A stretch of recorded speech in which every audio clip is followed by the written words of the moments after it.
Okay, we're live. Welcome to another Nerd Stalker interview, everyone. Good afternoon. This is Greg Blurry, aka Social Greg on Twitter for the Nerd Stalker Media Network.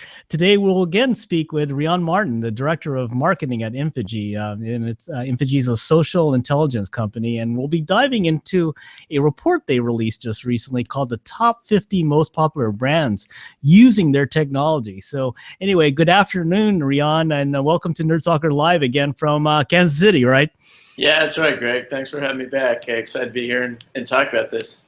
Oh no, this is big because, and we'll talk a little bit about that. I'll let you talk more about that. But Rion has been on our channel before, and we introduced News Ninja, which is again another product they released that is free, but it talks about the conversations online and how what are the most popular conversations with News Ninja. And today we'll talk about the rankings of the top 50 most popular brands online. And anyway, you might want to talk a little bit about that background on how your social intelligence comes up with this list. Sure. So we've been doing this for quite a while. It's always been pretty well received, but recently we just kind of did a reboot. What the top 50 brands dashboard is doing is it's tracking mentions of more than 800 big consumer-facing brands across the entire social web. So whether that's Twitter or Reddit or forums or blogs or even reviews, it's looking at how often people are actually talking about these brands and then ranking them. And the ranking here is not just volume, but it's also how positively people talk about these brands. So we call that sentiment, but it's looking at overall when people talk, how favorable are they about this brand? And then we go a little bit deeper. So we say, what's the gender distribution? Who's talking about the brand? Or more women talking about it? Let me share the screen for everyone. Yeah. You can talk on top of that, and it'll be kind of cool. Yeah. Okay. Yeah, go ahead. Yeah, so it's the ranking ladder on the side actually is kind of cool. I look at it as a dramatic view of what's happening with the brands because these brands are always rising and falling except for maybe the top few or three like Google. But you'll see new entrants month to month, and you'll see all of these different interplays. So MTV's up this month because of the VMAs, but you have a few others that make the list for the first time, like MetLife, who got a shout out from One Direction, and for the first time ever, they were a top 50 brand since we've been doing this. But this whole dashboard is just looking at all these various metrics on these brands that people are talking about most. Well, let's go into one, and you could talk about the inner dashboard of one of them. Let's go to the top one. For August 2015, Google, and look what you guys have here: a week conversation volume. Wow. Yeah, it's going week over week, and of course, with different numbers of days in each month, this always ends up looking more than just 4 bars. But if you look down below, you can actually see a lot of the topics people are talking about. So for Google, it's not so much anymore that, when people talk, they're just talking about Googling something or using it as a search engine. Android has really become the thing that people associate with Google most often online. But then you can look across all these other various topics and look at what else people are saying. But as you look in this, you're seeing a ton of conversations about Android, about phones, about smartphones, about devices, about what's coming out in 2015, about apps.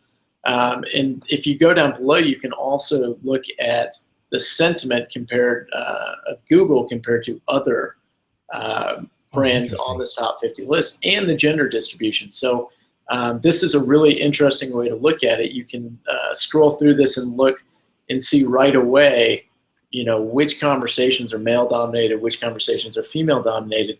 And then you can also look at which brands are most positively talked about and most negatively talked about right here in this view. So you can benchmark right away Google compared to other competitors. Wow. Other brands. This is so awesome because we were talking offline, and I've been in marketing for a while, and we used to subscribe at the big company to reports, right? You know, and Right. you know, a lot of them would be Nielsen if you're in the more of the commercial space, you know, consumer space. You would go to, you know, other sources to get, you know, your data and about your brand, and you'd have to pay a fairly big amount actually for these reports. You know, they'll give you the summary, but you know, for free as a teaser. But if you wanted the dirty details, you know, of the Nielsen report, you know, you got to pay for this. But this is so interesting because this is really talking about real time, right? Well, this isn't quite real time, but it's looking back over a whole months of data, which for this ends up being a ton. So here it's Mm. saying 35 million conversations about Google in August alone. We're crunching all of this data for more than 800 brands and pumping this out on a monthly basis. So at the end of every month, we're pushing this through, and you know, in under an hour, it's delivering all these stats and all this information Wow. of Wow. over 800 brands. But to your point, we are going to be doing some real-time stuff.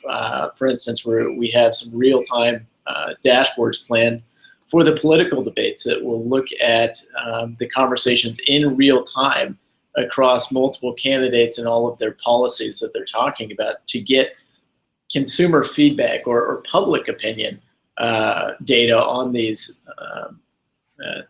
I guess you could call them political brands, but candidates in real time to see, you know, how people are reacting when Trump says something up on the podium or when, you know, Jeb Bush goes in and says something. But this is really our specialty, and all of this is really the tip of the iceberg, which is why we make it available for free, because there's so much deeper contextual analysis that our software actually performs that for us to put this stuff out there, it's not really downplaying the significance of anything we do. It's just highlighting at a very high level some of the things that we're able to get out of text data, Wow. social in particular for here. You know, this is cool. I was talking to you offline. I've never seen anything like this dashboard before because, you know, it would be like in chunks, like, okay, maybe it's Twitter and Facebook and a couple of other ones, but it isn't like aggregate of like, you were even telling me offline that you were using even boards like, you know, not boards, but I mean, that's what we call them is Reddit, like Reddit, right? And other sources like that online, right? Right, yeah, we are collecting from and analyzing as much of the social web as we can. Of course, now Facebook has walled everything off, but we had Facebook data for a long time too. So we try to look at the entire ecosystem. When you look at specific channels, it's really interesting if you do an audience analysis of these specific channels. Twitter is much more liberal than a network, say, like Pinterest. Pinterest is found to be made up a lot of people who have more conservative views, who would probably affiliate more with the Republican Party. So if you focus on just one channel, you're getting one subset of consumer opinion.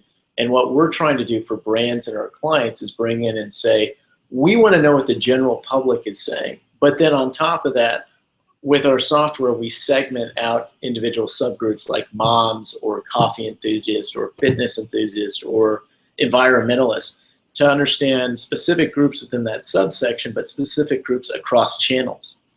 The argument being, you know, if you look at just that one channel, as I mentioned, it's going to have some channel bias in there. And the way we try and get around that to paint a bigger, clearer picture of consumers for brands is by trying to look at all of it. Well, and we couldn't do this years ago. I mean, this is so cutting edge and new, you know, I mean, the ability to actually look at this, you know, holistically of all the online stuff. That's the incredible part. But you know, well, let's dig into the report a little bit. Sure. I had some questions about it.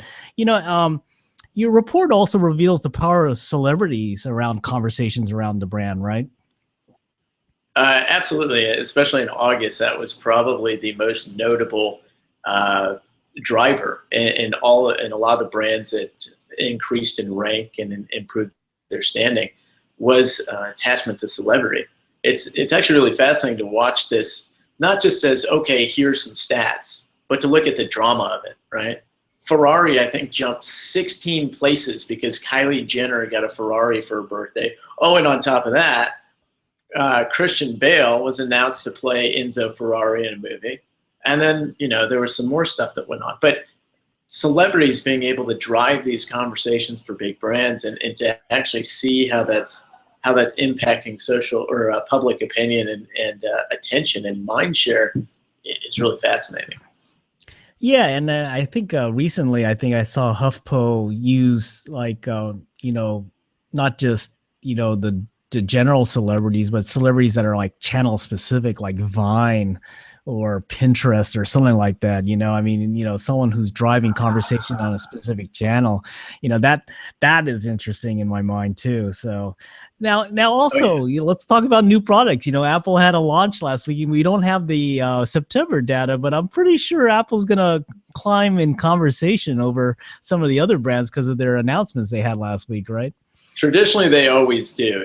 And last week was a big announcement, and they did a really good job on it. I felt, at least compared to the Apple Music announcement, which was not Apple's best. I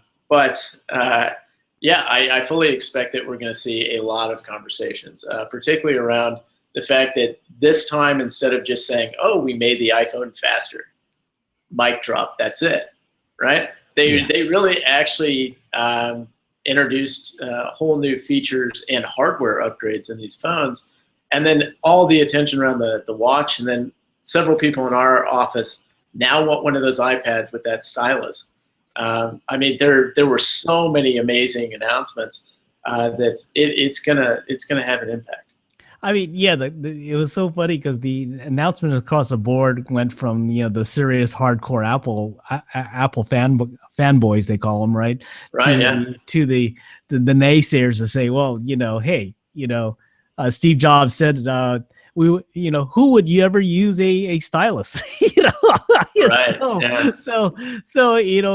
But from a PR marketing standpoint, it's all good because it's conversation about you, right? If no one's having a conversation about you, it's probably a bad thing, Let's go into also, let's talk a little bit more about the demographics information and showcasing the difference between the brands in terms of men and women, what they discuss most. Can you comment a little bit about that?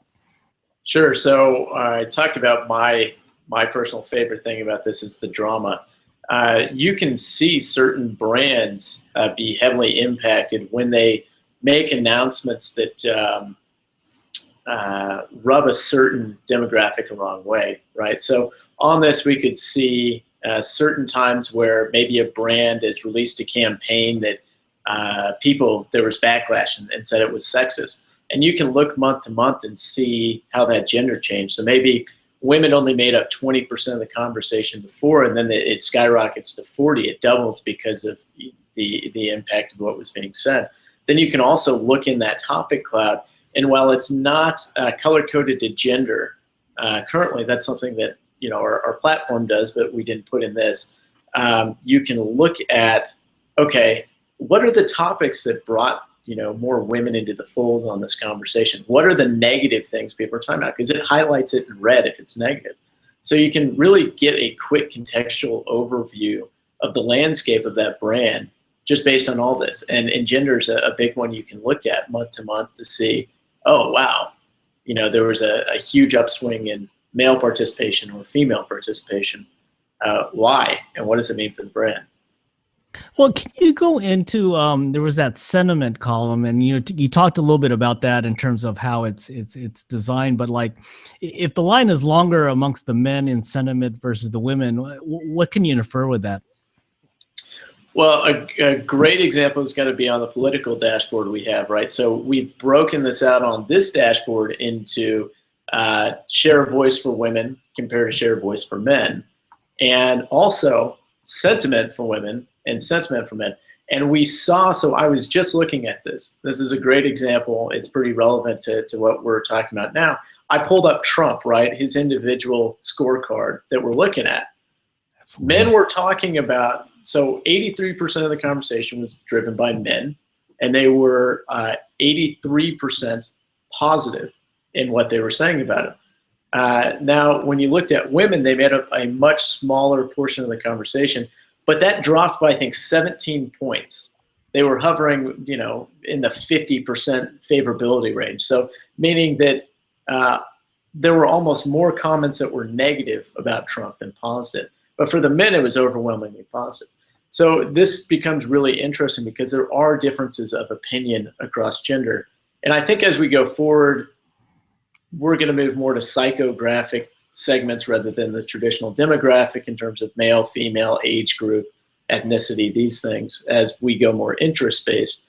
But for now, there's still these interesting interplays that you can infer from this, particularly if you look more on a topic level, which once again, we provide the high level with these dashboards, and then our actual software that brands purchase, they can actually go in and look at this and do deeper analysis on, what really is driving the negative sentiment among men for topic X and the positive for women for topic Y.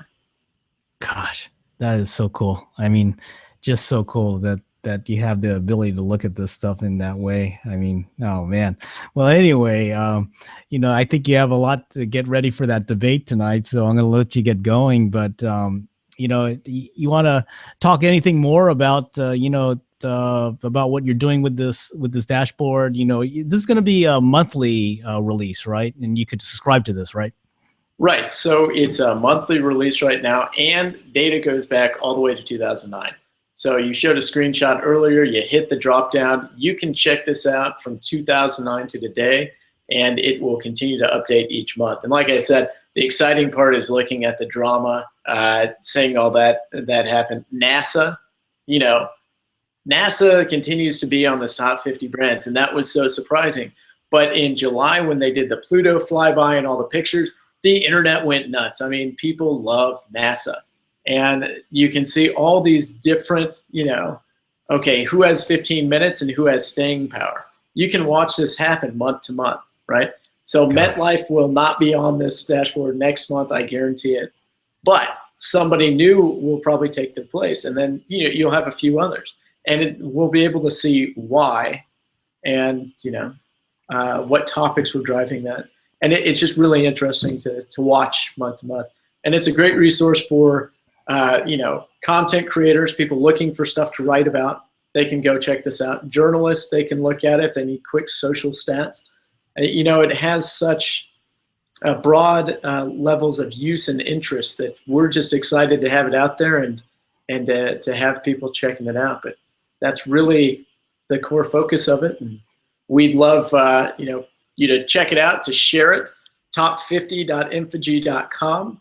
And once again, if you dig it or if you think we can add anything to it, we are always loving that conversation. So reach out. That's great. No, I appreciate your time here. And also, check out News Ninja. They just came out with that service. It's free again as well. And that talks about the conversations that are happening, online that you won't find on HuffPo or any of the other ones. It's actually conversations that are driven by you guys, the social network out there. So check them out. So anyway, thank you again, Rion. I appreciate that. Thanks for your time. Yeah, Greg. Good talking to you again. Yeah, that was Rion Martin of Infogee, providing the world with social intelligence tools, and also the creator of News Ninja, we just talked about, and summarizing the top 50 brands on a monthly basis for you. So thanks for joining us, everyone. This is Greg Valoria, aka Social Greg on Twitter, for the Nerd Stalker Media Network, where we believe in tech, startups, design, and you. Thanks for joining us, everyone, and be careful out there. Hey, thanks again, Rion. Look to see you on the debates tonight. Great. Have a good one, Greg. All right.